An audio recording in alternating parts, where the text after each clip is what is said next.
इस core Java की series में ये हमारी दूसरी क्लास है। आज मैं आपको जेसेल के बारे में बताऊंगा। जेसेल में सबसे इंटरेस्टिंग बात क्या है पता है? इसमें आपको किसी भी एक तो आईडी की जरूरत नहीं पड़ेगी, अलग से आपको कोई भी एडिटर इंस्टॉल नहीं करना है।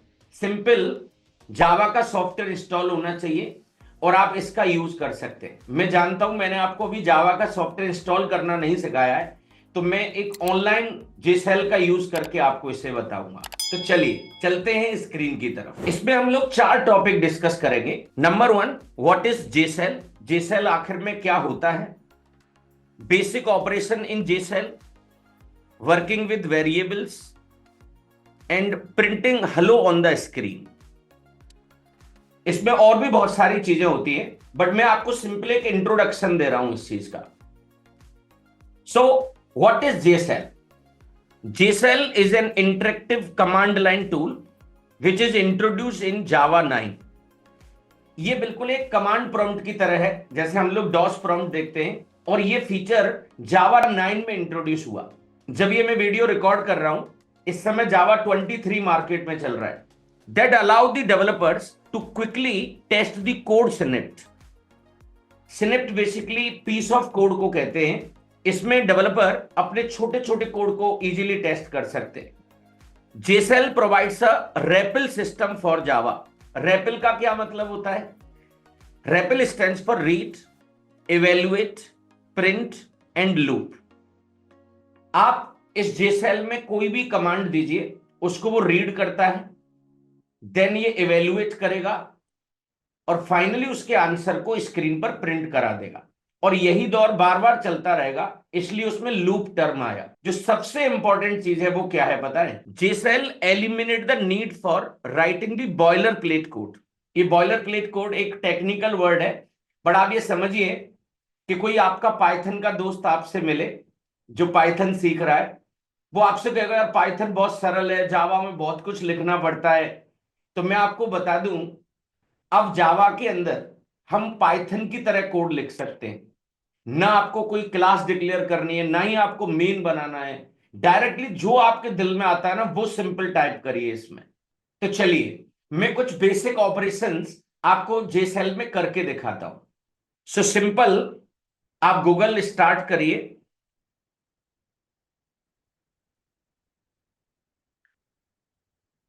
और एक यूआरएल आप याद कर लेना।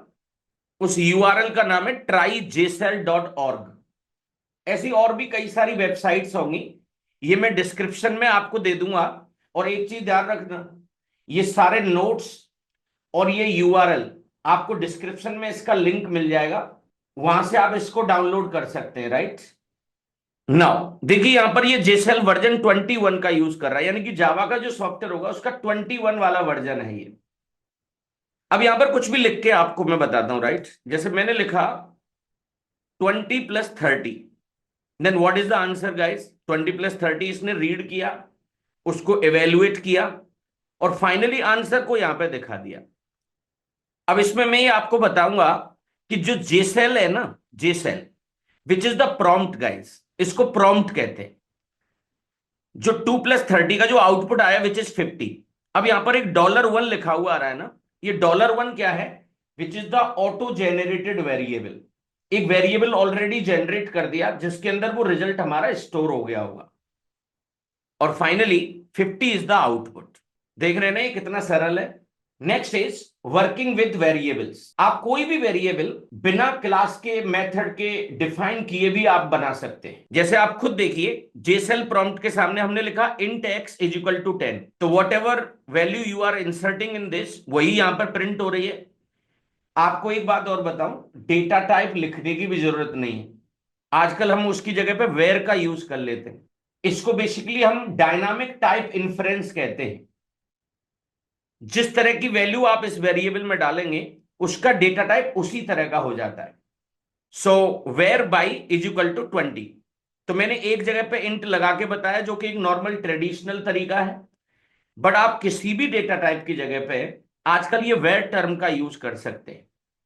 आप जिस तरह की वैल्यू उसमें डालेंगे वेरिएबल में, उसी तरह का उसका डेटा टाइप डिसाइड हो जाएगा। फाइनली फिर हमने x + y किया यहां पे, फाइनली हमने यहां पर एक्स प्लस वाई किया, और तो यहां पर आंसर क्या आ रहा है हमारा 30। ये भी मैं आपको एक बार करके दिखाना चाहता हूं, राइट। सी, जैसे मैंने लिखा int x is equal to 10,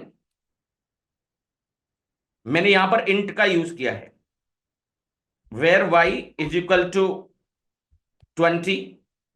अब हमारा एक्स में 10 आ गया, बाई में 20 आ गया। यहां पे मैं बताना चाह रहा हूं डेटा टाइप लिखने की जरूरत नहीं होती है।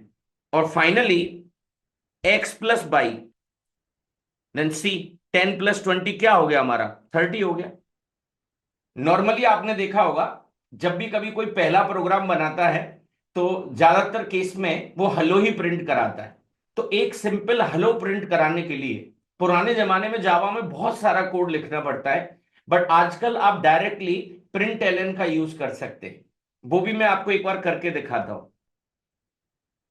सी, सिंपल आपने system dot out dot println लिखा। अभी आपको ये समझना नहीं है कि एग्जैक्टली सिस्टम क्या होता है, आउट क्या होता है, ये सारी बातें मैं इस पूरी जावा की सीरीज में आपको सिखाऊंगा। बट एक चीज ध्यान रखना, जावा केस सेंसिटिव होती है।